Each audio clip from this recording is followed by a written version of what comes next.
MRPS రాష్ట్ర అధ్యక్షుడి కొడుక్కే దిక్కు లేకపోతే ఇంకెవరికి దిక్కు ఉంటదనేది అర్థం కావట్లేదు. ఎందుకంటే ఆళ్ళు గట్టి పోరాటం చేయగలిగిన శక్తివంతమైనటువంటి సంస్థ అది. పేరుపోగు వెంకటేశ్వరరావు కొడుకట క్రాంతికుమార్ చనిపోయినటువంటి అతను. నేనొక సామాజిక ఉద్యమకారుడిని. సామాజిక సమస్యల మీద అనేక పోరాటాలు చేశాను. ప్రజల హక్కులు, దళితుల హక్కుల కోసం పోరాడాను. నా బిడ్డకి జరిగిన అన్యాయాన్ని జీర్ణించుకోలేకపోతున్నాను. గత నెల 21 ఉదయం 10:30 గంటల సమయంలో కృష్ణలంక పోలీసులు నా కొడుకింటికొచ్చారు.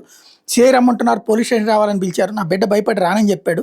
సీఐ నన్ను చంపేస్తాడని పోలీసులతో అన్నాడు. నువ్వు వచ్చినా రాకపోయినా జరిగేది అదే అని పోలీసులు బెదిరించారు. పోలీసులు పక్కింట్లో ఉన్న నా భార్య వద్దకు వెళ్ళి మీ అబ్బాయిని బయటికి రమ్మని చెప్పండి అని కోరారు.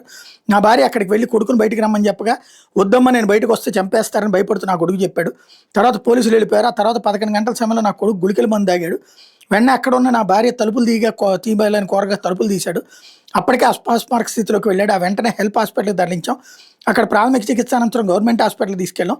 అదే రోజు రాత్రి హాస్పిటల్లో మరణించాడు. ఆత్మహత్య చేసుకున్నాడేమో అని తొలుతూ అనుకున్నాం. కానీ అతని ఫోన్ వెతకగా సెల్ఫీ వీడియో బయటపడింది. దీని మీద సిపికి ఫిర్యాదు చేశాం.